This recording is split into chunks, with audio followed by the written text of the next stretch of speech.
गेल्या अनेक दिवसांपासून पुरुषांच्या हत्येच्या घटना सातत्याने समोर येत आहेत.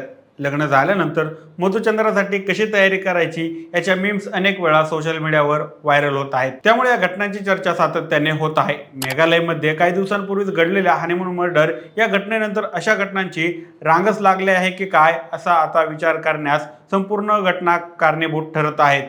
आता पुन्हा असाच एक धक्कादायक प्रकार पुढे येत आहे. तेलंगणाच्या गडवालचा रहिवासी असणाऱ्या एका तरुणाचा मृतदेह आढळून आला आहे. त्याच्या लग्नाला अवघे काही महिनेच झाले होते. कर्नूल जिल्ह्यातील गलेरू नागरी कालव्यात या तरुणाचा खून करून त्याचा मृतदेह फेकून देण्यात आल्याचं पोलिसांनी सांगितलं आहे. गंता तेजेश्वर असं या तरुणाचं नाव असून गडवाल पोलिसांनी तेजेश्वरची पत्नी ऐश्वर्या हीच या खुनाची मुख्य आरोपी असल्याचं सांगितलं आहे.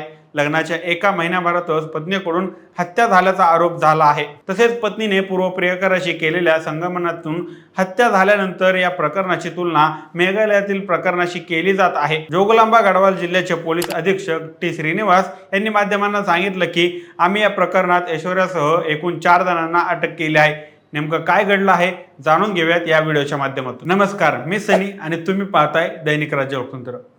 राजवेदी नगर येथे राहणारं गंता, जयराम आणि शकुंतला एक साधं निवृत्त जीवन जगणाऱ्या कुटुंबाचं दुःखद वळण आहे हे. त्यांच्या धाकट्या मुलाचं नाव गंता तेजेश्वर. तरुण धडधाकटा नव्याने संसारात पाऊल ठेवलेला, पण 21 जून रोजी त्याचा मृतदेह गेलरू नागरी कालव्यात आढळला आणि संपूर्ण परिसर हादरून गेला. गोष्ट सुरू होते ती म्हणजे 17 जून पासून.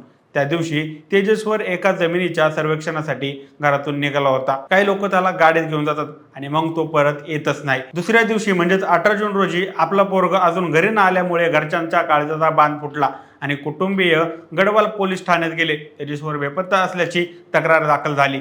भारतीय न्याय संहितेच्या कलम 134/2025 अंतर्गत केस नोंदवली गेली. पोलिसांचा तपास सुरू असताना तेजेश्वरची शेवटची हालचाल एका सीसीटीव्ही फुटेजमध्ये आढळली. ज्या कारमध्ये तेजेश्वर बाहेर गेला होता ती कार आंध्र प्रदेशच्या कर्नूल जिल्ह्यातून परतताना नन्नूर टोल प्लाझावर पोलिसांना दिसून आली. त्यामुळे पोलिसांच्या शोधाला आणखी बळ मिळालं आणि 21 जून रोजी तपास एक थरकाप उडवणाऱ्या वळणावर पोहोचला. पोलिसांना गलेरू नागरी कालव्यातून एक मृतदेह आढळून आला. पोलिसांना समजलं की आपण ज्या व्यक्तीचा गेले 3 दिवस शोध घेत आहोत त्याच तेजेश्वरचा हा मृतदेह आहे. पोलीस अधीक्षक श्रीनिवास राव म्हणाले की तेजेश्वरचा खून करून त्याला या कालव्यात फेकण्यात आलं होतं. ते पुढे म्हणाले, आम्ही सीसीटीव्ही आणि तंत्रज्ञानाच्या मदतीने बेपत्ता झाल्याच्या तेजेश्वरचा शोध घेतला. याच तपासादरम्यान कर्नूल पोलिसांना एक अनोळखी व्यक्तीचा मृतदेह आढळून आला. गढवाल जिल्ह्यातील बच्चूपल्ली येथील अंजनेय स्वामी मंदिरात 18 मे रोजी तेजेश्वर आणि ऐश्वर्या उर्फ सहस्त्रा यांचा विवाह झाला होता. ऐश्वर्या कर्नूल जिल्ह्यातील कल्लूर येथील रहिवासी आहे. ऐश्वर्याची आई सुजाता या एक खाजगी बँकेत सफाई कर्मचारी म्हणून काम करतात. गढवाल शहर पोलिसांनी सांगितलं की तेजेश्वर आणि ऐश्वर्या यांचं लग्न 13 फेब्रुवारी रोजी होणं अपेक्षित होतं. त्यावेळी लग्नाच्या आधी ऐश्वर्या घर सोडून गेली होती आणि नंतर ती परतली देखील होती. त्याचमुळे त्यावेळी हे लग्न होऊ शकलं नाही असं नातेवाईकांनी आम्हाला सांगितलं आहे. ऐश्वर्या म्हणाली होती की तिला तेजेश्वर आवडत नाही म्हणून घर सोडून गेली नव्हती, तर लग्नामुळे आईला आर्थिक संकटाचा सामना करावा लागतोय म्हणून ती घर सोडून निघून गेली होती असं तिने सांगितलं. तेजेश्वरने तिच्यावर त्यावेळी विश्वास ठेवण्याचं तेजेश्वरच्या कुटुंबियांनी पोलिसांना सांगितलं. पोलिसांना आढळून आलं की ऐश्वर्याची लग्नाची इच्छा आणि तेजेश्वरच्या दबावामुळे अखेर कुटुंबियांनी 18 मे रोजी तेजेश्वर आणि ऐश्वर्याचं लग्न लावून दिलं.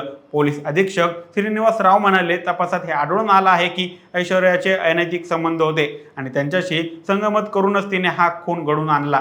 पोलिसांना असंही आढळून आलं की ऐश्वर्याचे ज्याच्याशी अनैतिक संबंध होते त्याच्यासोबत शेकडो फोन कॉल्स देखील झालेले आहेत. त्यामुळे गढवाल पोलिसांनी ऐश्वर्याला अटक करून चौकशी केली आहे. या प्रकरणात ऐश्वर्या आणि तिच्या आईसह इतर दोघांना ताब्यात घेण्यात आल्याचं पोलिसांनी सांगितलं आहे.